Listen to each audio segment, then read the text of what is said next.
Hello students, I am Hemlata Mishra from Navjyoti global school पहाड़ पानी।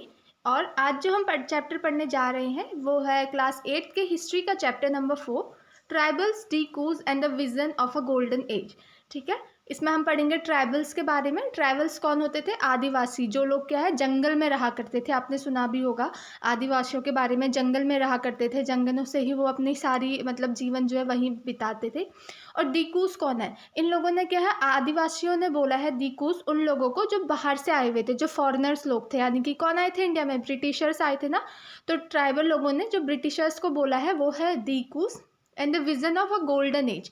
Vision मतलब होता है कि देखना।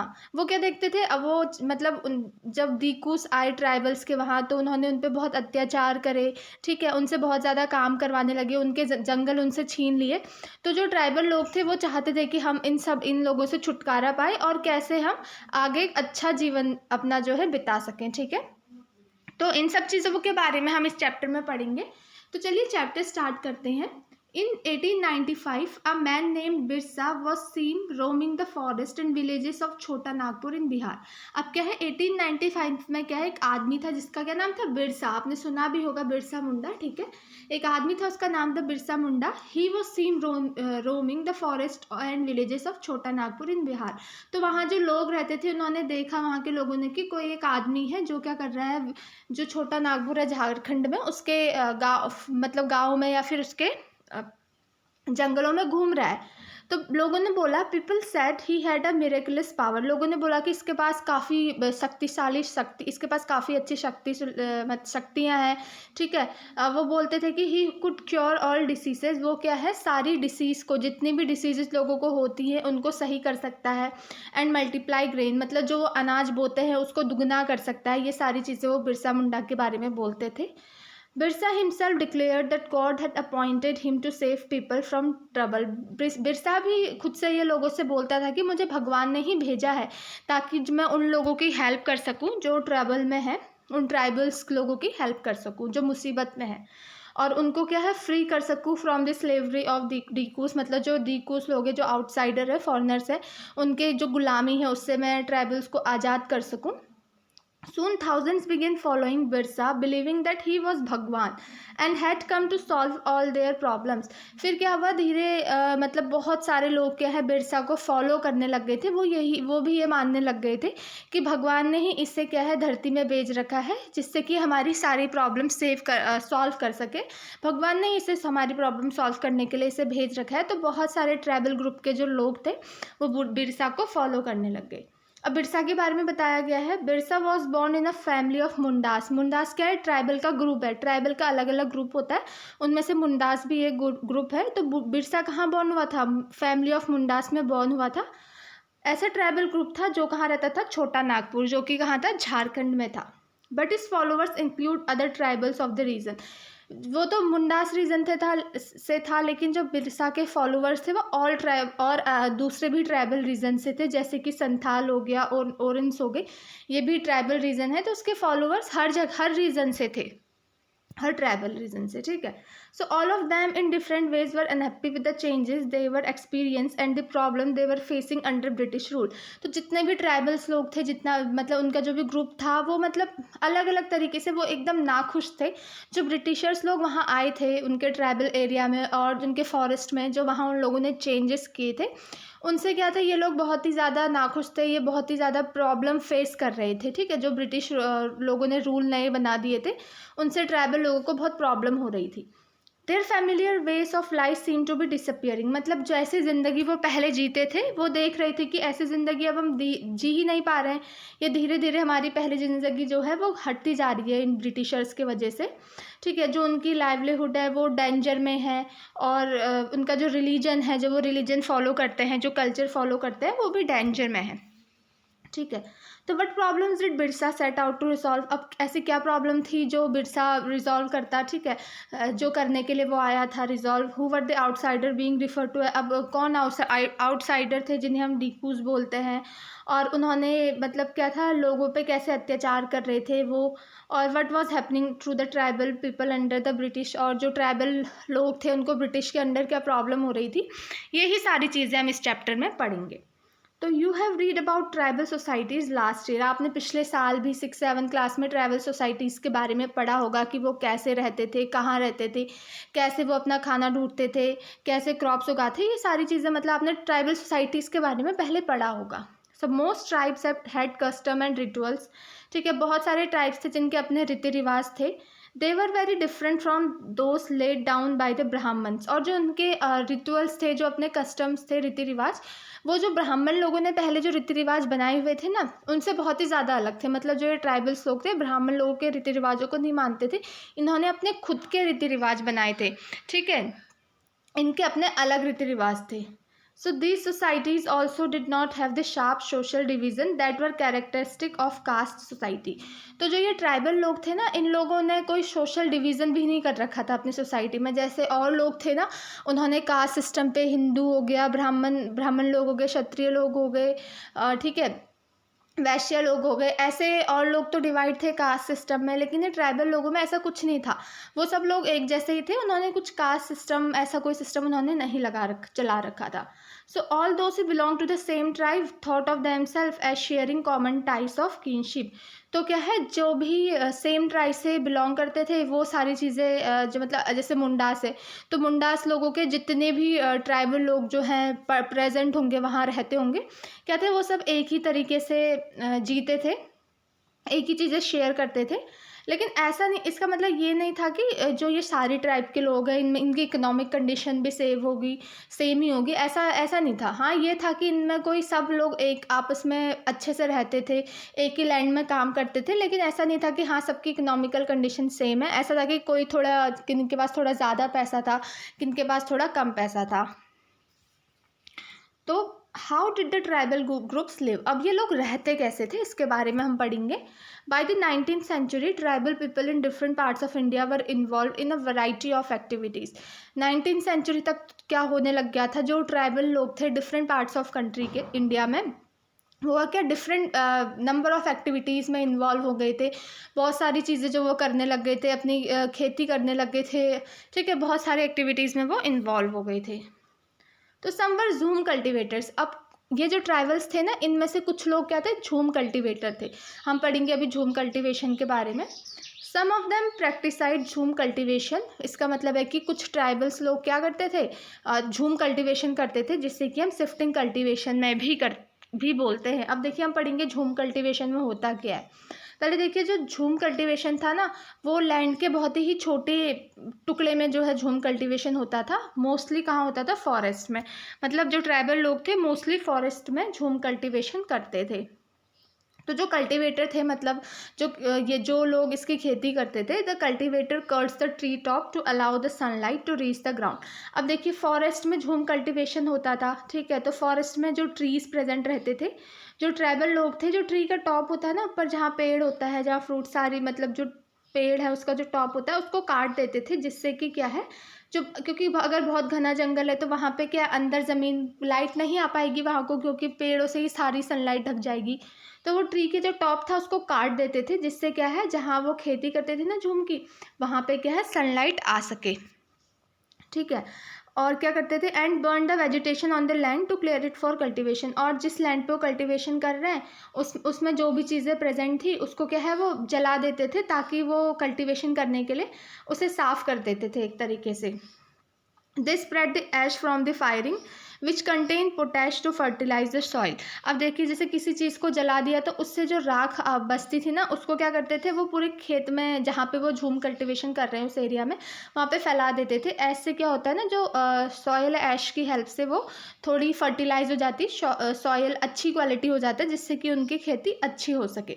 तो देखिए झूम कल्टीवेशन में यही था, फॉरेस्ट में झूम कल्टीवेशन होता था, जो ट्रीज़ हैं उसके ऊपर के टॉप को काट देते थे, जिससे ज़मीन पे सनलाइट आती थी, और जो ज़मीन में जो भी वेजिटेशन, जो भी चीज़ें प्रेजेंट होती थी, उसको जला देते थे, और जो जला के जो राख आता था उसको जहाँ पे भी वो झूम की खेती कर रहे हैं वहाँ पे पूरा स्प्रेड कर देते थे, जिससे कि सॉइल अच्छी हो, फर्टाइल हो। They used the axe to cut trees and the hoe to scratch the soil in the order to prepare it for cultivation. क्या है, जो वो क्या करते थे, ट्रीज को काटने के लिए वो कुल्हाड़ी का इस्तेमाल करते थे, और जो फड़वा हो गया ऐसा होता है ना, हम जिसे आजकल बोलते हैं, उसको क्या करते थे, ज़मीन को खोदते, उससे मतलब थोड़ा सा उन्होंने जो मतलब ऊपर राख फैली हुई ना, उसको थोड़ा खोद देते थे, उसी से कल्टीवेशन के लिए ये यूज़ करते थे. They broadcast the seed that is scattered the seed on the field instead of plowing the land and sowing the seed. अब मतलब वो ये नहीं करते थे कि पूरे ज़मीन खोदना, पहले खोदेंगे फिर उसमें सीड बोएंगे. वो क्या करते थे, जो ऐश पड़ी होती थी ना ज़मीन के ऊपर, राख होती थी, उसमें उसको ही हल्का सा ऊपर खोद देते थे, और उस पूरा ऊपर से उसके नीचे क्या है, सीड जो पूरी है वो उसमें सीड डाल देते थे पूरी, खोदते नहीं थे अच्छे से. फिर एक बार क्या हो गया, once the crop was ready and harvested, एक बार जब क्रॉप हो जाती थी और जब उसे काटते थे, फिर they move to the another, फिर दूसरी जगह चले जाते थे झूम की खेती करने के लिए. A field that had been cultivated once was left fallow for several years. Fallow मतलब खाली छोड़ देना. अब देखिए, एक बार मान लीजिए ये एक लैंड है, यहाँ पे उन्होंने क्या करा, झूम की खेती कर ली. अब इस बार इन्होंने झूम की खेती कर ली, तो कुछ टाइम पे वो इस लैंड को खाली छोड़ देते थे और दूसरी जगह चले जाते थे खेती करने के लिए. खाली इसलिए छोड़ते थे क्यों, ताकि वो थोड़ा और फर्टाइल हो जाए, बाद में उसको फर्टिलिटी बढ़ाने का टाइम देते थे, इसलिए उसे खाली छोड़ देते थे और दूसरी लैंड में जाके वहाँ झूम की खेती करते थे. और जो ये शिफ्टिंग कल्टीवेटर्स थे ना, मोस्टली कहाँ पाए जाते थे, हिली और फॉरेस्टेड ट्रेड्स में, जो कि नॉर्थ ईस्ट और सेंट्रल इंडिया में है. और the lives of these tribal people depended on free movement within forest and on being able to use the land and forest for growing their crops. अब क्या था, जो इन लोगों की लाइफ थी ना, इन ट्राइबल की जो ज़िंदगी थी, वो किस पे डिपेंड करती थी, उनके मूवमेंट पे. वो इधर से उधर जाते थे, और मतलब वो जो लैंड को कैसे यूज़ कर रहे हैं, वो फॉरेस्ट में हो गया अपनी क्रॉप्स कैसे ग्रो कर रहे हैं, इन्हीं सब चीज़ों पे उनकी लाइफ डिपेंड करती थी. ठीक है, वो इसी तरीके से शिफ्टिंग कल्टीवेशन करते थे.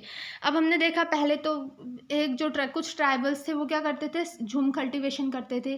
अब कुछ ट्राइबल क्या करते थे, सम वर हंटर गैदरर्स. कुछ क्या करते थे, हंटर गैदरर्स एंड गैदरर्स मतलब क्या था, जो शिकार करते थे और चीज़ें इकट्ठा करते थे. In many reason tribal groups lived bye hunting animal and gathering forest produce. बहुत से रीज़न में क्या थे, जो ट्राइबल ग्रुप्स थे वो कैसे रहते थे, वो जानवरों का शिकार करते थे, फॉरेस्ट से फूड लेके आते थे, फिर उसको खाते थे. ठीक है, वो कोई खेती वेती नहीं करते थे, वो लाइक हंटिंग और गैदरिंग करके ही रहते थे. This of forest as essential for survival. वो मतलब जो फॉरेस्ट है को ही देखते थे कि फॉरेस्ट ही हमारे सर्वाइवल के लिए फॉरेस्ट बहुत ज़्यादा ज़रूरी है, क्योंकि वो अपने खाने का सारा सामान फॉरेस्ट से ही इकट्ठा करके लाते थे. The Khonds were such a community living in the forest of Orissa. अब आपको खून के बारे में बताया गया. खून्स ऐसी एक कम्युनिटी है ट्राइबल ग्रुप की, जो कि कहाँ, उड़ीसा के मतलब जो ये ट्राइबल लोग थे ना, ये जंगलों में ही ज़्यादातर रहते थे, तो उनको जो है जंगल के बारे में अच्छे से काफ़ी सारी चीज़ें पता रहती थी इनको. तो जो खोन्स लोग हैं वो ऐसी ही कम्युनिटी है उड़ीसा में ट्राइबल लोगों की, जो कि वहाँ की हंटर और गैदरर्स थे, जो सामान इकट्ठा करके लेके आते थे. They regularly went out on collective hunt and then divided the meat among themselves. अब वो रेगुलरली कहाँ जाते थे, अपने शिकार के लिए जाते थे, और जो भी शिकार करके लाते थे फिर आपस में बांट बूट के खा लेते थे. They ate fruits and root collected from the forest and cooked food with the oil. ठीक है, वो क्या करते थे, जो फ्रूट्स और रूट्स जंगलों से लेके आए हैं उसे खाते थे. And the oil they extracted from the seed of साल एंड महुआ. और पकाते किससे थे, जो ऑयल जो वो निकालते थे, एक साल का ट्री होता है और महुआ हो गया, ठीक है, वहाँ से क्या करते थे, वो ये निकालते थे, ऑयल निकालते थे, उससे फिर क्या करते हैं, खाना बनाते थे और खाते थे. They use many forest shops and herbs for medicinal purpose. और बहुत जंगलों में जो फॉरेस्ट शॉप्स थे, झाड़ियाँ वाड़ियाँ हो गई, और जो वहाँ और भी चीज़ें लगे रहती थी, उनको क्या है, वो मेडिसिनल पर्पस अपनी दवाइयों के लिए भी यूज़ करते थे. And salt forest produce in the local market. और जो वो फॉरेस्ट से जो भी चीज़ें वहाँ से लेके आते थे, उनको लोकल मार्केट में जो है वो बेचते थे. The local weavers and leather workers turn to the Khonds when they need supplies of kusum and splash flower to color their clothes and leathers. अब क्या थे, जो लोकल वेवर्स थे, जो लोकल मतलब वहाँ शहर में जो लोग होते होंगे, जो सिलाई बुनाई करते होंगे या फिर चमड़े का काम करते होंगे, वो इन खोन्स के पास भी आते थे. कब आते थे, जब उन लोग को कुसुम चाहिए होता था या प्लाश का फूल चाहिए होता था, जिससे कि क्या कर सकें, वो अपने जो क्लोथ्स हैं और जो लेदर है उनमें कलर कर सकें. ठीक है, और जो ये सब फॉरेस्ट में मिलता था और ट्राइबल्स लोग इनको बनाते थे, तो वो आते थे, इनको कुछ पैसे देते थे, उनसे ये सारी चीज़ें लेके जाते थे जो वहाँ के वीवर्स थे। और ठीक है, तो from where did this forest people get their supplies of rice and other grains. अब जो ये फॉरेस्ट में रहते हैं, अब ये कुछ उगाते तो थे नहीं, तो इनको फिर राइस हो गया खाने के लिए, और भी जो चीज़ें खाने के लिए चाहिए होती थी, ये उन्हें कहाँ से मिलती होंगी फिर। At times they exchange goods. अब क्या है, वो गुड को एक्सचेंज करते थे, जैसे getting what the needed in return for their valuable forest produce. अब क्या करते थे, जैसे मतलब इन्होंने किसी को जो फॉरेस्ट से ये प्रोड्यूस कर रहे हैं, उन्होंने उनको दे दिया, तो फिर क्या करेंगे, जिन लोगों को उन्होंने शहर में, जो जैसे मैंने बताया ना वीवर्स लोग आते थे, उनको उन्होंने प्लास्ट का फूल दे दिया, कुसुम का फूल दे दिया, तो फिर वो लोग इनको क्या है, बदले में ये ग्रेन्स हो गया, राइस हो गया, ये सारी चीज़ें दे दिया करते थे। और बहुत बार ऐसा होता था कि जो लोग इनसे ये गुड्स खरीदते थे, जो वो फॉरेस्ट से प्रोड्यूस करते थे, उससे क्या करते थे, वो लोग उनको पैसे दे दिया करते थे, और इन पैसों से वो बाहर जाके अपने लिए खाने का सामान, अनाज, राशन ले आया करते थे। और इनमें से कुछ लोग क्या करते थे, some of them did odd jobs in the villages. बहुत मतलब गाँव में छोटे काम कर लिया करते थे कुछ। कैरिंग लोड जो है वो मतलब सामान वामान इधर उधर ले जाया करते थे, और रोड्स को बनाते थे। और कुछ ट्राइबल्स लोग क्या करते थे, जो किसान लोग होते थे और फार्मर लोग होते थे, उनके फील्ड में लेबर की तरह काम करते थे। तो when supplies of forest produced to shrink, tribal people had to increasingly wander around in search of food। अब जो फॉरेस्ट से जब उन्हें जो सारी चीज़ें मिल रही हैं, उसका वो थोड़ा कम हो जाती थी, फॉरेस्ट में उसकी कमी पड़ जाती थी, तो जो ट्राइबल के लोग थे, ट्राइबल ग्रुप के जो फॉरेस्ट में रह रहे हैं, उन्हें एक जगह से दूसरी जगह जाना पड़ता था, ताकि वो अपने दूसरी जगह अपने ले जाके खाना ढूंढें। But many of them, like the Begas of Central India, were reluctant to do work for others। अब जैसे तक इनमें से कुछ लोग, कुछ ट्राइबल के ग्रुप के लोग थे, जो लोग क्या करते थे, अलग बाहर मतलब जो गांव में लोग फार्मर्स है, पीजेंट्स हैं, उनके लिए काम करते थे, फिर वो लोग उनको कुछ पैसे दे दिया करते थे। लेकिन इनमें से ऐसे कुछ ट्राइबल के लोग के भी थे, जैसे कि बेगास जो हैं सेंट्रल इंडिया के, जो मतलब और लोगों के लिए काम नहीं करना चाहते थे, उनके खिलाफ था कि हम किसी के लिए काम नहीं करेंगे। वो सोचते थे कि इससे हमारी डिग्निटी, हमारी रिस्पेक्ट जो है वो कम हो जाएगी। तब Baigas saw themselves as a people of the forest. वो बोलते थे कि हम लोग क्या जंगल के लोग हैं, who could only live on the produce of the forest. जो क्या है, सिर्फ जो हमें फॉरेस्ट से मिल रहा है, हम सिर्फ उसी के साथ रह सकते हैं, और ये हमारे डिग्निटी के खिलाफ होगा अगर हम क्या करें, लेबर बन के रहें। तो वो जंगलों में ही इधर उधर जाके खाने ढूंढते थे, मतलब वो काम नहीं करते थे इधर उधर। Tribal groups often needed to buy and sell in order to be able to get the goods that were not produced within the locality। अब जो ट्राइबल ग्रुप क्या करते थे, वो लोग चीज़ें बेचते भी थे, खरीदते भी थे, ऐसी मतलब जो कि आसपास लोकेलिटी में प्रोड्यूस नहीं है चीज़ें, ठीक है, वो बेचते खरीदते भी थे। This led to the dependence on traders and money lenders. ठीक है, तो वो क्या होता था, जो मतलब मनी लैंडर थे वहाँ के, उन पे डिपेंडेंट थी। ठीक है, ठीक है, मनी लैंडर्स पे जो वो हैं, उन लोगों पे डिपेंडेंट थे। So traders came around with things for sale and sold the goods at high prices. तो जो बाहर से, अब जैसे क्या था, जो लोग ट्राइबल लोगों को क्या है, और ऐसी बहुत सी सारी चीज़ें जो है खरीदनी पड़ती थी बाहर के लोगों से, जो क्या है उनके एरिया पे नहीं प्रेजेंट थी। तो इसके लिए क्या है, ट्राइबल को जो व्यापार कर रहे हैं बाहर लोग, ठीक है, उन पर डिपेंडेंट होना पड़ता था। अब फिर इसके बाद क्या है, जो मनी लैंडर्स थे या फिर ट्रेडर्स थे, वो क्या है सामान के साथ इन ट्राइबल लोगों के रीजन में आते थे, और उनको गुड्स जो भी बहुत ज़्यादा हाई प्राइसेस में बेचते थे। और money lender gave loans with which the tribal meet their cash need. अब मनी लैंडर क्या, उनको लोन तो दे देते थे जिससे कि उनकी जो कैश की ज़रूरत है वो पूरी हो जाती थी, लेकिन जो थे उसमें इंटरेस्ट क्या है, लोन में बहुत ही ज़्यादा लगाते थे। अगर 50-100 रुपये दिए तो उसके बदले ज़्यादा पैसे उनसे वापस लेते थे, तो बहुत ज़्यादा इंटरेस्ट उन पर लगाते थे। So for the tribals market and commerce often meant डेब्ट एंड पॉवर्टी। तो ट्राइबल लोगों ने सोचा कि इन मार्केटर हो गए, ये ट्रेडर्स हैं, इनके वजह से क्या हो रहा है, हमारे पास हमारे लिए बहुत ही ज़्यादा गरीबी आ रही है। They therefore came to see the money lender and trader as evil outsider and the cause of their misery. मतलब फिर वो क्या है, जो ये मनी लैंडर्स थे, ट्रेडर्स थे, उनको क्या देखते थे, एक एवल की तरह कि ये लोग बहुत बुरे आउटसाइडर्स लोग हैं। अब उनके लिए क्या है, ट्राइबल लोगों के लिए आउटसाइडर सिर्फ वो ही नहीं थे, डीकूस लोग, मतलब फॉरेनर लोग ही नहीं थे। वो उन सब लोगों का आउटसाइडर बोलते थे जो कि क्या उनकी लाइफ में प्रॉब्लम क्रिएट करते थे, ठीक है, उन मतलब उनका रहना मुश्किल कर देते, वो उन सब लोगों को इविल आउटसाइडर या फिर डीकूस बोलते थे। तो क्या है, जो ये वहीं के इंडिया के ही जो लोग थे, मनी लैंडर या ट्रेडर्स थे, वही लोग ऐसा करते थे, उन लोगों से जाके चीज़ें उनको ज़्यादा पैसे में वो बेचते थे और उनको लोन देते थे, तो उनसे इंटरेस्ट ज़्यादा लेते थे। तो इससे क्या उनकी लाइफ थोड़ी बहुत ही ज़्यादा प्रॉब्लमेटिक हो गई थी ट्राइबल्स लोगों की। अब देखिए, सब मैंने आपको बताया, कुछ शिफ्टिंग कल्टीवेशन करते थे, कुछ हंटिंग और गैदरिंग करते थे, अब कुछ क्या करते थे, गाय भैंसों को चराते थे, कुछ चरवाहे भी थे। Many tribal groups lived bye herding and rearing animal. बहुत से ट्राइबल ग्रुप ऐसे थे जो कि क्या करते थे, जानवरों को चरा के या फिर उनका पालन करके रहते थे। They were pastoralists who move with their herds of cattle और sheep according to the season. वो क्या था, चरवाहे थे जो कि अपने जो भी पशु वो पाल रहे हैं उनको लेके इधर से उधर घूमते थे सीजन के अकॉर्डिंग।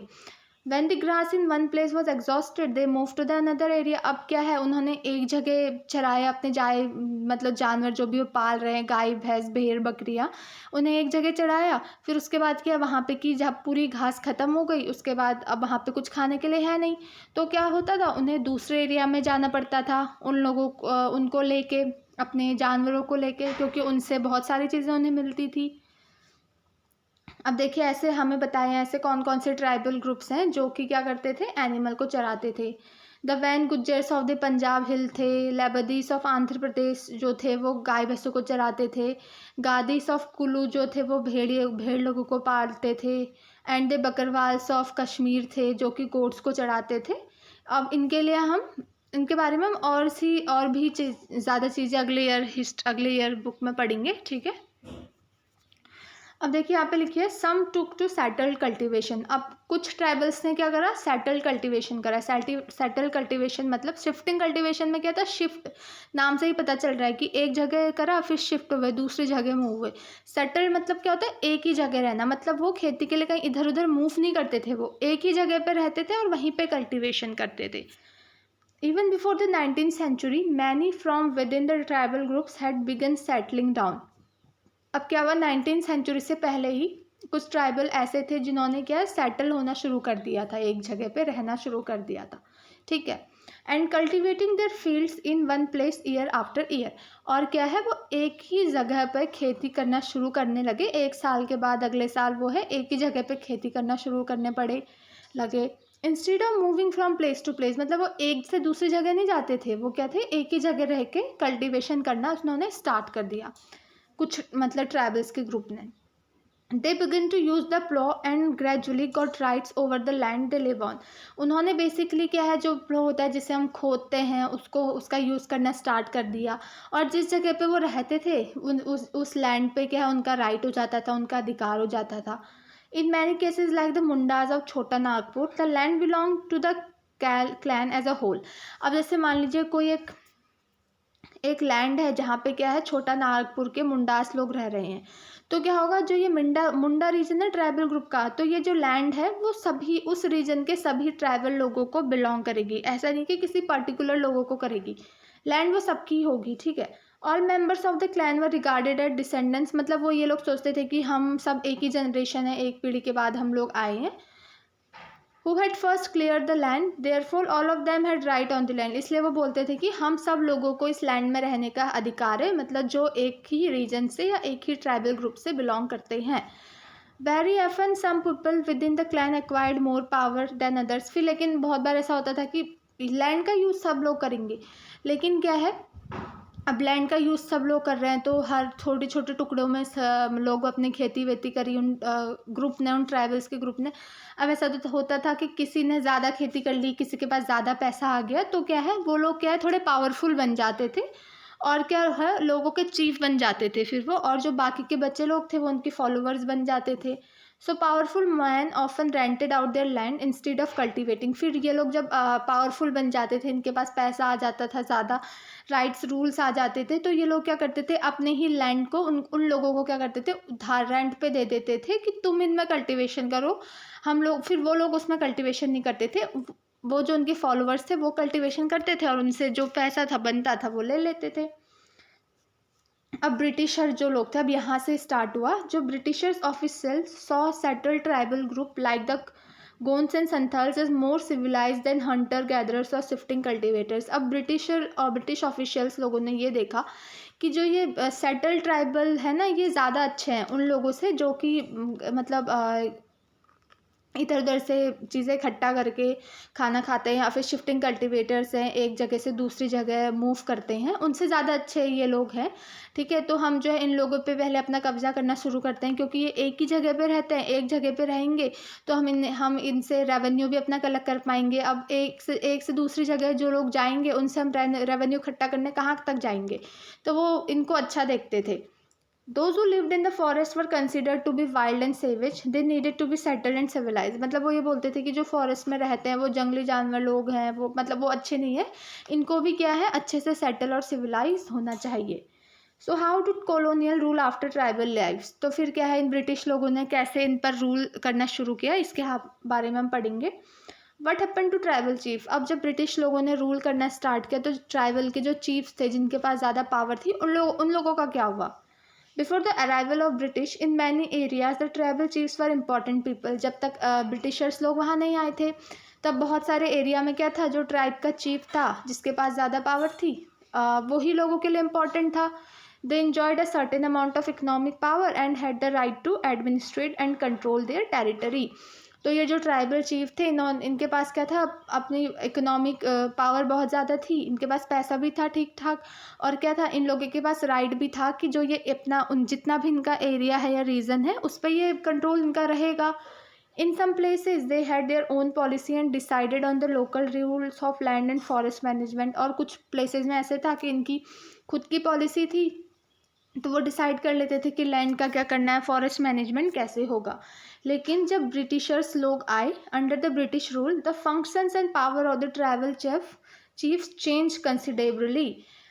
अब जैसे ही ब्रिटिशर्स आए, जो ये ट्राइबल लोगों का पावर थी, ठीक है, जो इनका फंक्शन था, ये एकदम से चेंज हो गया। They were allowed to keep their land titles over a cluster of village and rent out lands, but they lost much of their administrative power. मतलब उन्हें ये तो इजाज़त थी कि वो अपनी ज़मीन रख सकते हैं अपने पास और गांव के लोगों को क्या है, रेंट में दे सकते हैं, लेकिन जो उनकी और भी एडमिनिस्ट्रेटिव पावर थी, मतलब जो उनका कंट्रोल रहेगा अपनी ज़मीन पे, ये सारी चीज़ें उन्होंने खो दी थी। And were force to follow laws made by British official. और उन्हें ये फोर्स किया गया था कि अब जो ब्रिटिशर्स ने लॉ बनाया है तुम उसे फॉलो करो, अब तुम खुद के लॉ नहीं फॉलो कर सकते हो। हाँ, जो तुम्हारी लैंड है, जो उसे तुम रखो, तुम विलेजर्स को उन्हें रेंट भी दो, लेकिन जो रूल्स हैं वो हमारे फॉलो करो। ऐसा हो गया था उनके साथ, जो ट्राइबल चीफ्स थे। तो उसके बाद क्या हुआ, दे ऑल्सो हैड टू पे ट्रिब्यूट टू द ब्रिटिश। उनको क्या है, जो ब्रिटिश थे उनको ट्रिब्यूट भी देना पड़ता था, और जो है and discipline the tribal groups on the, और जो उनके ट्राइबल के ग्रुप थे उन्हें अच्छे से डिसिप्लिन में भी रहने को बोलना पड़ता था। They lost the authority they had earlier. जो उनके पास पहले ही अथॉरिटी थी वो खो चुके थे, ठीक है, तो इसके वजह से वो अपने ट्रेडिशनल फंक्शन को भी इंजॉय नहीं कर पाते थे। अब जो मतलब सेटल्ड कल्टिवेटर्स थे उनके पास साथ तो ऐसा हुआ। अब जो शिफ्टिंग कल्टिवेटर्स थे उनके साथ क्या हुआ, जो एक जगह से दूसरी जगह मूव करते थे। The British were uncomfortable with a group who moved about and did not have fix home. तो ब्रिटिश लोग इन लोगों को, उनसे अनकम्फर्टेबल थे, जो लोग मतलब उन्हें ये चीज़ ठीक नहीं लग रही थी कि ये लोग एक जगह से दूसरी जगह मूव कर रहे हैं और उनके पास एक जगह फिक्स नहीं रह रहे। तो वो क्या चाहते थे, they wanted group to settle down and become peasant cultivator. तो वो चाहते थे जो ये लोग शिफ्टिंग कल्टिवेशन कर रहे हैं ट्राइबल लोग, वो एक ही जगह रहें, एक जगह सेटल हो जाए और वहाँ के क्या बन जाए, पीजेंट कल्टिवेटर, मतलब खेती करने लग जाए वहाँ पे रह के। So settled peasants were easier to control and administer than people who were always on move. क्योंकि ब्रिटिशर्स ऐसे सोचते थे अगर एक ही जगह ये लोग रहेंगे तो हम इनको अच्छे से कंट्रोल भी कर पाएंगे और इन मतलब ईजिली इनसे सारी चीज़ें ले भी पाएंगे। अब जो लोग इधर से उधर मूव कर रहे हैं उनके ऊपर कंट्रोल करना इतना आसान नहीं है। So the British also wanted a regular revenue source, तो वो चाहते थे कि हमारे पास रेगुलर रेवेन्यू भी आते रहे, तो लोग अगर एक ही जगह पे होंगे तब वो उनसे रेवेन्यू इकट्ठा भी कर पाएंगे। तो उन्होंने क्या करा, लैंड सेटलमेंट इंट्रोड्यूस कराया, जिसमें कि उन्होंने क्या करा, that is they measure the land, define the rights of each individuals to that land and fix the revenue demand for the state. उन्होंने क्या करा, गाँव की जो वो ट्राइबल लोगों की लैंड थी, सारी लैंड को मेज़र करा और हर एक लैंड का कुछ कुछ पार्ट जो है डिफरेंट ट्राइबल्स को दे दिया, और जितना भी रेवेन्यू उसके उनके लैंड से बनता था उनको वो लोग उनसे कलेक्ट करने लगे। वो रेवेन्यू को उन्होंने फिक्स कर दिया कि हम तुमसे इतना लेंगे, तुमसे इतना रेवेन्यू लेंगे। और कुछ जो कुछ जो पीजेंट थे उनको क्या, उन्होंने उस लैंड का ओनर बना दिया, और किसी को टेनेंट्स, मतलब कि कोई जो है उनसे खरीदेंगे, कोई वो लैंड के ओनर होंगे। तो क्या होता था, जो tenants were to pay rent to the land owner who in turn paid revenue to the, अब जो लोग लैंड खरीदते थे उन लोगों को क्या, लैंड ओनर को पैसा देना पड़ता था, जो भी रेवेन्यू वहाँ से आता था उनकी लैंड से, और वो लैंड ओनर क्या है, वो सारा पैसा जाके आगे ब्रिटिशर्स को देता था। The British effort to settle jhum cultivators, अब जो ये ब्रिटिश का एफर्ट था कि जो झूम कल्टिवेटर है ना इधर उधर से मूव कर रहे हैं, इन्होंने ये सोच लिया था कि हम इनको एक जगह सेटल कर लेंगे, सारे रेवेन्यू भी फिक्स कर दिए थे, वो इतना सक्सेसफुल नहीं रहा। Settle plough cultivation it not easy in area where water is scarce and the soil is dry. अब क्या, कल्टीवेशन झूम की खेती या और भी कल्टीवेशन एक ही एरिया में पॉसिबल ही नहीं था, क्योंकि पानी की भी कमी हो सकती है वहाँ पे, सॉइल भी सूख जाती है, तो ये ऐसा पॉसिबल था नहीं।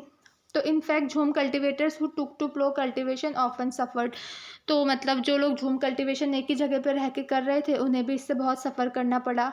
Since their field did not produce good, अब उनके फील्ड से जो है अच्छी खेती हो ही नहीं रही थी।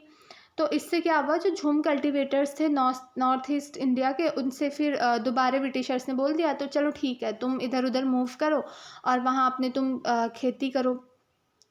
The British had to ultimately allow them to right to carry on shifting cultivation in some part of the forest। अब देखिए इनसे क्या हो रहा था, ब्रिटिशर्स को भी कोई फ़ायदा नहीं हो रहा था, क्योंकि वो खेती कर रहे थे एक ही जगह पर रह के, लेकिन झूम की अच्छी खेती हो नहीं पा रही थी, वहाँ पे सॉइल की फर्टिलिटी भी कम हो जा रही थी, पानी की कमी पड़ जा रही। तो फिर ब्रिटिशर्स ने बोला कुछ लोगों से, जैसे कि नॉर्थ ईस्ट पार्ट के जो ट्राइबल्स थे, तुम चलो जाओ अपनी खेती करो बाहर जाके, इधर उधर जाके जहाँ भी करनी है, और उनसे वो चीज़ें जो भी थी इकट्ठा कर लेते थे।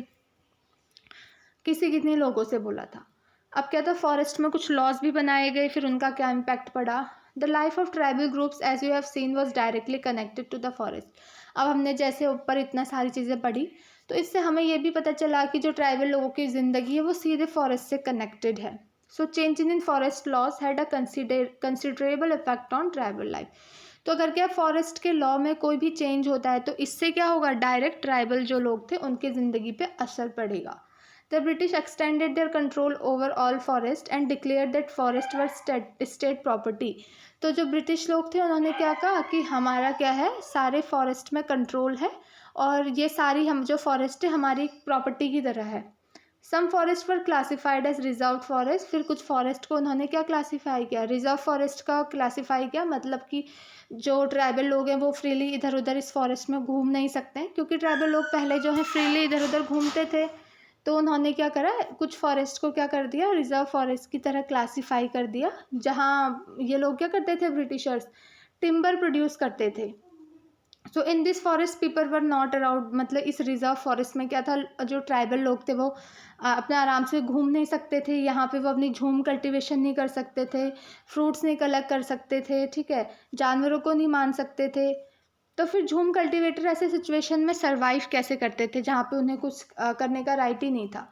तो बहुत सारे लोग थे जो उन्होंने सोचा कि हम यहाँ पे रहेंगे ही नहीं, वो एक जगह से दूसरी जगह जाने लगे फूड की तलाश में, जॉब की तलाश में। But once the British stop the tribal people from living inside the forest, फिर लेकिन जैसे ब्रिटिश लोगों ने क्या बोला कि जो ट्राइबल है रिजर्व फॉरेस्ट के अंदर नहीं आएंगे, क्योंकि वो लोग वहाँ से टिम्बर की वो कर रहे थे।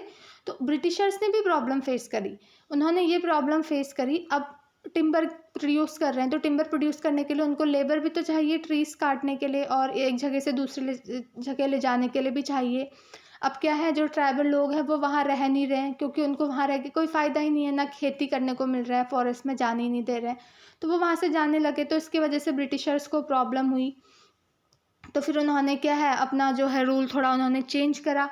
तो उन एक सॉल्यूशन पे आई। फिर उन्होंने क्या बोला कि they decided that they would give jhum cultivator small patches of land in the forest and allow them to cultivate these on the condition that those who lived in the villages would have to provide labor to the forest department and look after the forest।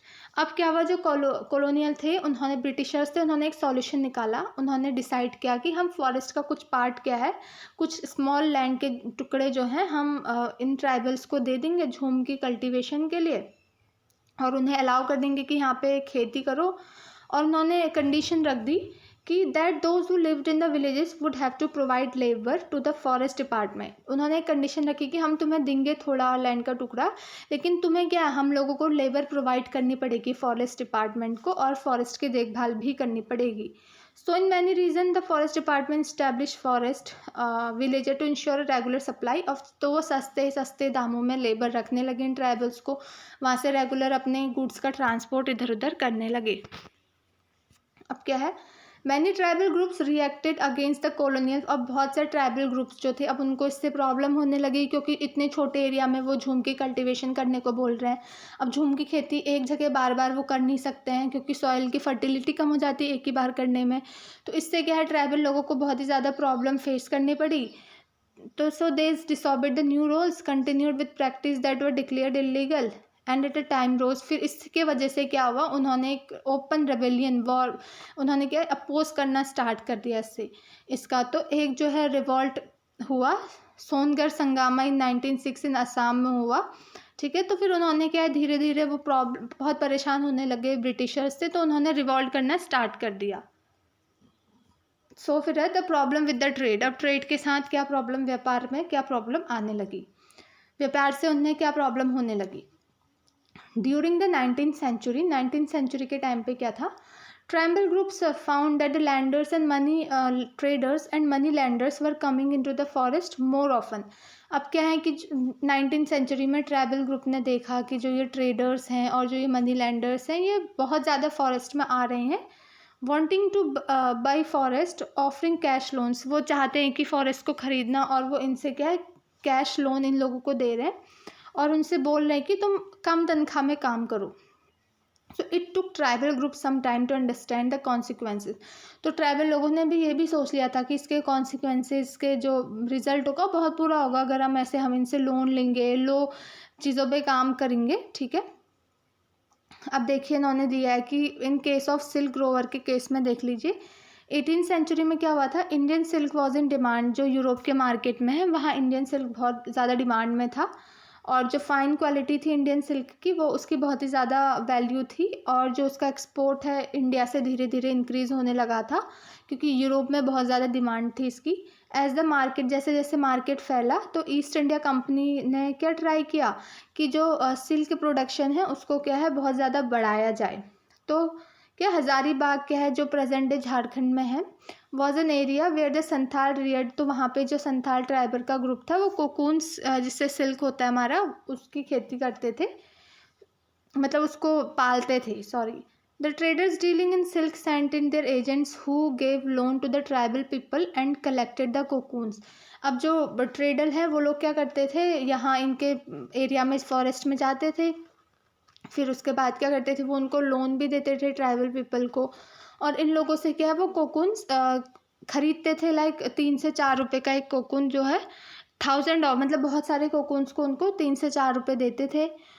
Then these were then exported to Burdwan और Gaya, where they were sold at 5 time the price. Like 3 से 4 रुपये में वो हज़ारों cocoon खरीदते थे, फिर क्या उनको जितने में भी खरीदते थे, जैसे 4 रुपये में खरीदा है तो उसके 5 गुना ज़्यादा प्राइस में वो बेचते थे। तो उससे क्या हो रहा था, उन लोगों को बहुत ज़्यादा फ़ायदा हो रहा था। मनी लैंडर्स थे, जो मिडिल मैन थे, उनको तो फ़ायदा हो रहा था, लेकिन इससे क्या थे, जो ट्राइबल लोग थे उनको कोई फ़ायदा नहीं हो रहा था। उन्होंने ये भी देखा कि जो ये मनी लैंडर्स हैं, जो ट्रेडर्स हैं, इन लोगों से भी उन्हें बहुत ज़्यादा प्रॉब्लम होने लग गई थी। अब देखिए द सर्च फॉर वर्क के लिए वो कैसे सर्च करने लगे। The plight of the tribals who had to go far away from their home in search of work. अब जो लोग अपने घर से बहुत दूर काम की तलाश में जा रहे थे, उनके लिए भी सिचुएशन बहुत ही ज़्यादा ख़राब थी। क्या था, from the late 19th century से क्या हुआ था, tea plantation started coming up and mining became in an important industry. फिर लाइक लेट 19 से क्या हुआ था, जो टी प्लांटेशन है, चाय की खेती भी करना स्टार्ट हो गया था, और माइनिंग भी, जो माइनिंग मतलब से कोल वोल जो है ज़मीन से निकालते हैं ना खोद के, वो भी बहुत ज़्यादा इंपॉर्टेंट हो गया था इंडस्ट्रीज़ में। तो जो ट्राइबल्स थे, बहुत सारे ट्राइबल को ही रिक्रूट करते थे, लेते थे, मतलब टी प्लांटेशन के लिए, जो असम में की जाती है, और जो कोल माइंस झारखंड में, बहुत से ट्राइबल लोगों को रिक्रूट करते थे, फिर उनसे टी प्लांटेशन कराते थे, कोल माइनिंग करवाते थे। फिर they were recruited through contractor who paid them miserably low wages and prevented them from returning home. तो जो कॉन्ट्रैक्टर थे वो लोग क्या करते थे, इनको इनकी तनख्वाह बहुत ही ज़्यादा कम देते थे, और इन लोगों को घर भी नहीं जाने देते थे। तो ये बहुत प्रॉब्लम हो गई थी ट्राइबल लोगों के लिए, जो अपने लिए इधर उधर जॉब ढूंढने गए थे, उनको ऐसा काम दे दिया और तनख्वाह उनको बहुत कम दी उसकी। A closer look through the 19th and 20th century, tribal groups in different part of the country rebelled against the changes in laws. अब क्या हुआ, 19th और 20th सेंचुरी के टाइम में जो ट्राइबल ग्रुप्स थे डिफरेंट पार्ट ऑफ कंट्री के, फिर उन्होंने देखा कि ये लोग हमारे साथ इतना अत्याचार कर रहे हैं, इतना बुरा कर रहे हैं हमारे लिए, हमारे साथ, हमें हमारी फॉरेस्ट में ही नहीं जाने दे रहे हैं, इतना कम हमें सैलरी दे रहे हैं कुछ भी काम करने की। तो ट्राइबल ने देखा कि ऐसे तो हम अपनी लाइफ नहीं बिता पाएंगे ना, तो उन्होंने इसके खिलाफ रेबेल करना स्टार्ट कर दिया, इसका अपोज करना स्टार्ट कर दिया। ठीक है, अब क्या था, new taxes they had to pay and exploitation by traders जो है, इसके खिलाफ उन्होंने ये मूवमेंट चलाने स्टार्ट कर दिए। जैसे बताया कि द कोलस रिबेल्ड, जो कोलस ट्रेड था, उन्होंने 1831 से 32 तक रिबेल किया। संथाल रोज इन 1855 में रिबेल किया। तो ऐसे ही आपको जो है सारे मूवमेंट दिखाए। तो ऐसे ही क्या है, बिरसा भी एक मूवमेंट था, ठीक है, जो बिरसा मुंडा ने चलाया था, इसके बारे में हम पढ़ेंगे। तो उसमें बिरसा मुंडा के बारे में आपको बताया है। जो बिरसा मुंडा थे ना, बिरसा वॉज ब्रॉर्न इन मिडल, जो 1870 में मिड 1870 में बॉर्न हुए थे। जो क्या था, उनके पापा जो है बहुत ही ज़्यादा गरीब थे। So he grow up around the forest of Bohonda. तो बोहंडा के फॉरेस्ट के आसपास ही वो क्या है, वो अपने बड़े हुए थे। मुंडा ट्राइब से ये थे। तो ये लोग क्या करते थे, शीप को चराते थे, और मतलब बांसुरी बजाते थे और डांस करते थे लोकल अखाड़ा में।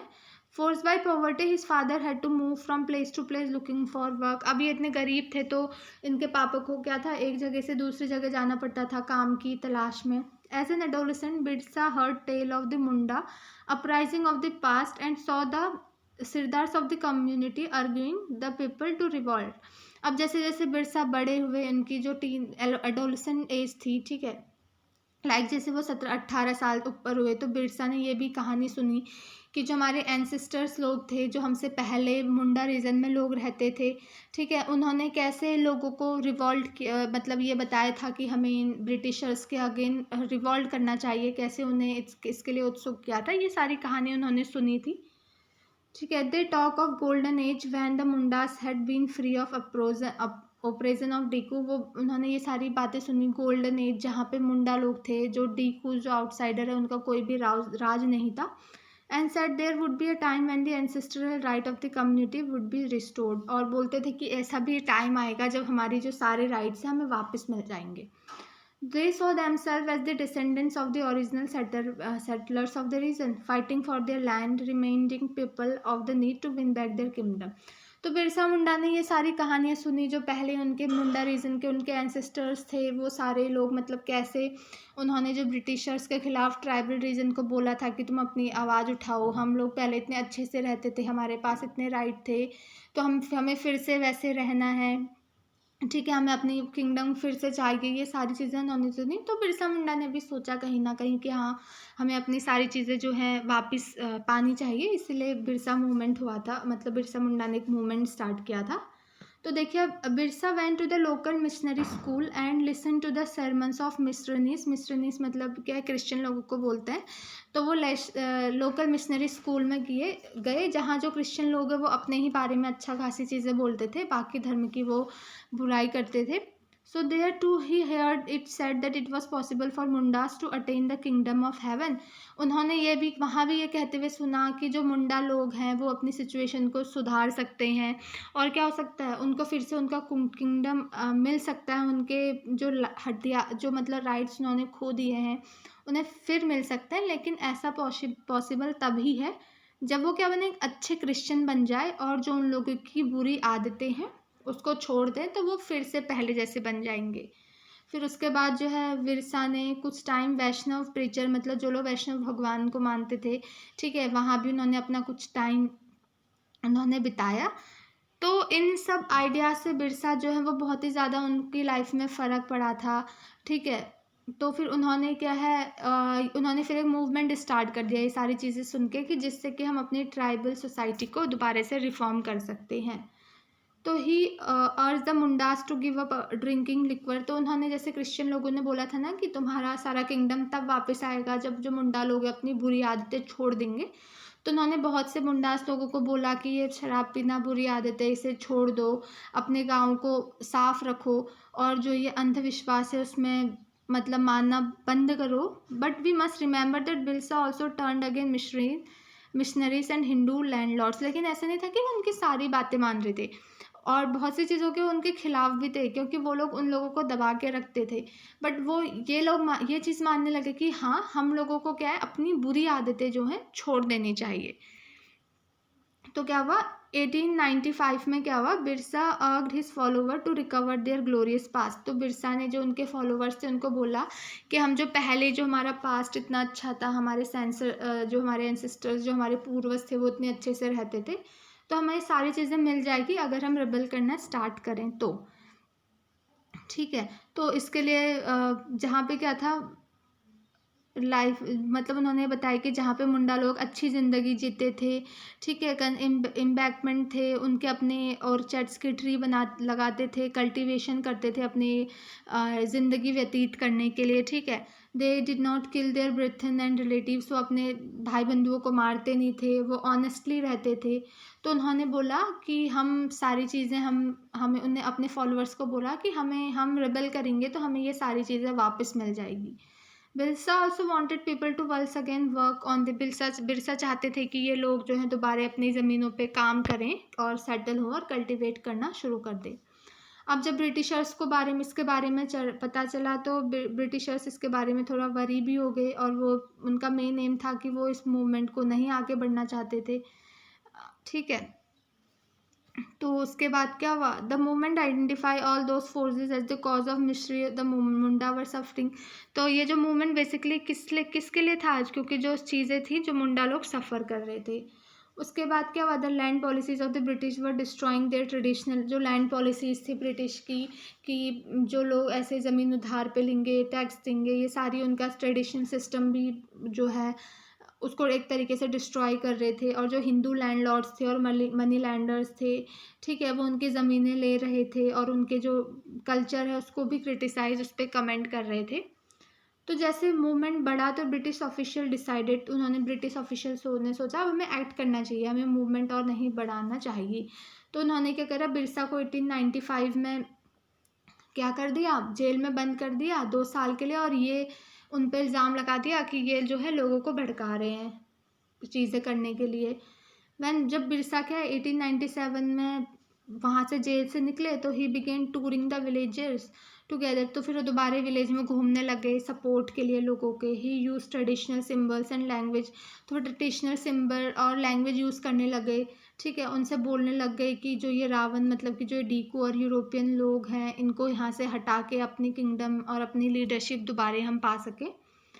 Birsa follower began targeting the symbol of diku and Europe. फिर बिरसा के जो फॉलोवर्स थे उन्होंने दोबारा इनको टारगेट करना शुरू कर दिया।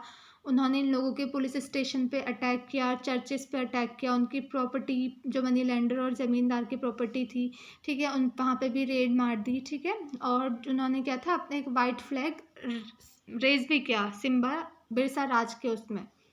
तो फिर क्या हुआ, 1900 में बिरसा जो है मर गया एक डिसीज से, क्लोरिया से, और जो मूवमेंट था वो हल्के हल्के करके फेड आउट हो गया था, क्योंकि इसके मेन लीडर ही बिरसा मुंडा थे। तो उनके जाने के बाद ये मूवमेंट धीरे धीरे कम होने लग गया। However the movement was significant. ये मूवमेंट क्या था, एटलीस्ट 2 वे में जो है लोगों के यूजफुल था। पहला तो ये था कि it force the colonial government to introduce laws so that the land of the tribal could not be easily taken over by the dikus. पहला तो ये था कि उन्होंने गवर्नमेंट को फोर्स कर दिया था, उन्होंने बोल दिया था कि ऐसी लॉ बनाओ जिससे कि क्या है, जो ट्राइबल की लैंड है वो आउटसाइडर इजीली नहीं ले सके। और जो सेकंड था, It showed once again that the tribal people had the capacity to protest against injustice. उन्होंने ये भी दिखाया कि हाँ, हम ट्राइबल लोगों के अंदर भी इतना गट्स है, इतना पोटेंशियल है, ठीक है, कि हम कैपेसिटी है कि हम हमारे खिलाफ जो इनजस्टिस हो रहा है हम उसके खिलाफ लड़ सकते हैं। ठीक है, तो इस चैप्टर में इतना ही है। हमने सारी चीज़ें पढ़ी, कैसे ट्राइबल्स लोग रहते थे, शिफ्टिंग कल्टीवेशन, ठीक है, सेटल्ड, और कुछ हंटिंग गैदरर्स थे, कुछ गाय भैंसों को पालते थे, बिरसा मुंडा के बारे में हमने इसमें पढ़ा। तो आई होप जो भी मैंने आपको समझाया आपको समझ में आया होगा। So thank you so much students.